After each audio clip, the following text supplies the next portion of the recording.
गुरु प्यारी साध संगत जी, प्यार से कहना धन निरंकार जी। साध संगत जी, जब मन पवित्र हो तो परमात्मा के पास हमें जाने की जरूरत नहीं, बल्कि परमात्मा हमारे पास खुद आ जाएंगे। क्योंकि जब मन पवित्र तो ईश्वर भी हमारा मित्र। साध संगत जी, आशा करती हूँ कि आज की साखी आप सभी को जरूर पसंद आएगी। तो आइए संतो जी, साखी सुने।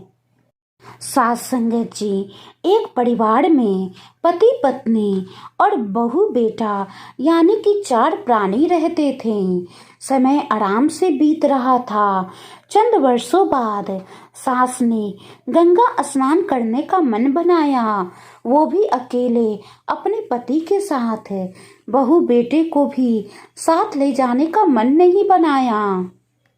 दूसरी तरफ बहू मन में सोच विचार कर रही थी कि हे भगवान, मैंने ऐसा कौन सा पाप किया है जो मैं गंगा स्नान करने से वंचित रह गई हूँ। सास ससुर गंगा स्नान के लिए काशी के लिए रवाना होने की तैयारी करने लगे तो बहू ने सास से कहा, माँ जी, आप अच्छी तरह से गंगा स्नान और यात्रा कीजिएगा, इधर घर की चिंता नहीं कीजिएगा। मेरा तो अभी अशुभ कर्म का उदय है, वरना मैं भी आपके साथ चलती। सारी तैयारी करके सास ससुर काशी के लिए रवाना हुए। मन ही मन बहू अपने कर्मों को कोस रही थी कि आज मेरा भी पुण्य कर्म होता तो मैं भी गंगा स्नान को जाती। खैर, मन को ढाढ़स बांधकर घर में रही। उधर सास जब गंगा जी में स्नान कर रही थी, स्नान करते करते घर में रखी अलमारी की तरफ ध्यान गया और मन ही मन सोचने लगी कि अरे, अलमारी खुली छोड़कर आ गई, कैसी बेवकूफ औरत हूँ, बंद करके नहीं आई। पीछे से बहू ने मेरा सारा गहना निकाल लिया। तो यही विचार करते करते वो गंगा स्नान कर रही थी कि अचानक हाथ में पहनी हुई अंगूठी हाथ से निकलकर गंगा में गिर गई। अब और चिंता बढ़ गई कि मेरी अंगूठी गिर गई। उसका ध्यान गंगा स्नान में ना होकर सिर्फ घर की अलमारी में था। दूसरी तरफ बहू ने विचार किया कि मेरा अगर शुभ कर्म होता तो मैं भी गंगा जी जाती, गंगा स्नान करती। सासू माँ कितनी पुण्यवान है जो आज गंगा स्नान कर रही है।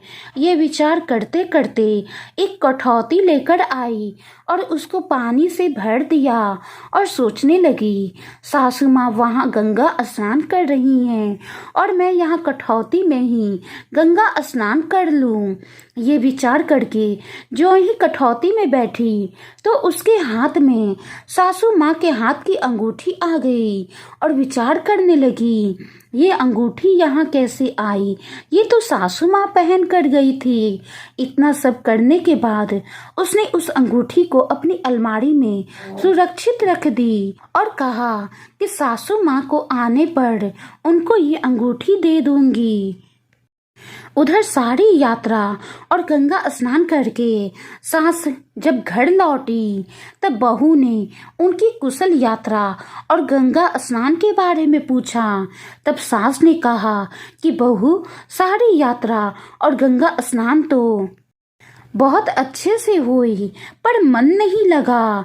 बहू ने कहा, क्यों माँ जी, मैंने तो आपको ये कहकर भेजा था कि आप इधर की चिंता नहीं करना, मैं अपने आप संभाल लूंगी, मैं घर का भी ख्याल रख लूंगी और सारी चीजें संभाल लूंगी। सास ने कहा, बहू, गंगा स्नान करते करते पहले तो मेरा ध्यान घर में रखी अलमारी की तरफ गया और ज्यों ही स्नान कर रही थी कि मेरे हाथ से अंगूठी निकलकर गंगा जी में गिर गई। अब तू ही बता, बाकी यात्रा में मन कैसे लगता।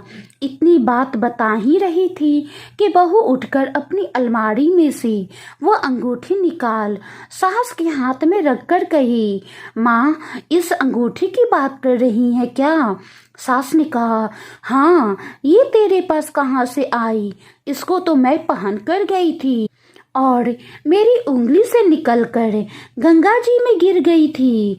बहू ने जवाब देते हुए कहा, माँ, जब गंगा स्नान कर रही थी तो मेरे मन में आया कि देखो माँ कितनी पुण्यवान है जो आज गंगा स्नान हेतु वो गई है। मेरा कैसा अशुभ कर्म आड़े आ रहा था जो मैं नहीं जा सकी। इतना सब सोचने के बाद मैंने विचार किया, क्यों ना मैं यहीं पर कठौती में पानी डालकर उसको ही गंगा समझकर गंगा स्नान कर लूं। और मैंने वैसा ही किया। कठौती में स्नान करने लगी कि मेरे हाथ में ये अंगूठी आई।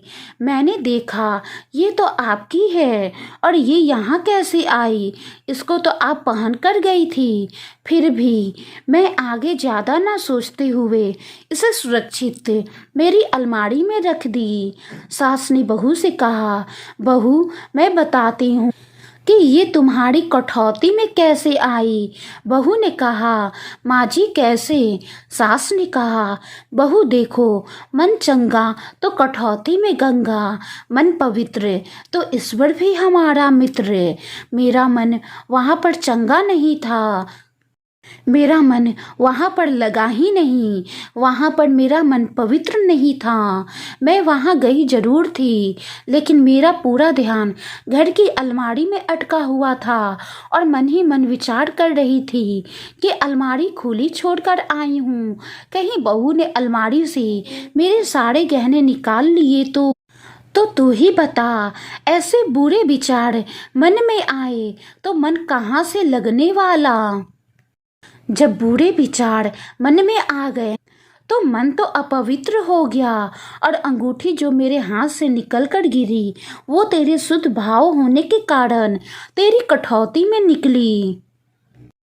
सत्संग जी, कहने का भाव है जीवन में पवित्रता बहुत ही जरूरी है। वर्तमान में हर प्राणी का मन अपवित्र है, हर व्यक्ति का चित्त अपवित्र है। चित्त और चेतन में काम, क्रोध, मोह, लोभ जैसे विकार इस तरह हावी हैं कि हम उन्हें समझ नहीं पा रहे हैं। उस विकृति के कारण हमारा जीना बहुत ही मुश्किल हो रहा है। बाहर की गंदगी को हम पसंद नहीं करते, वो दिखती है तो तुरंत हम उसे दूर करने के प्रयास में लग जाते हैं। हमारे भीतर में जो गंदगी भरी पड़ी है उस और हमारा ध्यान नहीं जाता। आज इस साखी के द्वारा जिस पवित्रता की बात जानी है उस पवित्रता का संबंध बाहर से नहीं बल्कि भीतर की पवित्रता से है, अपने मन की पवित्रता से है। क्योंकि साथ संगत जी, मन पवित्र तो ईश्वर भी हमारा मित्र है। मन पवित्र है तो ईश्वर भी खुद चलकर हमारे पास आएंगे। साथ संगत जी, इस साखी के बारे में आपकी क्या राय है कमेंट बॉक्स में ज़रूर बताएं। अगर कोई गलती हो गई हो तो बख्श लेना जी। साखी को लाइक करें, शेयर करें। गुरु प्यारी साथ संगत जी, प्यार से कहना, धर्म निरंकार जी।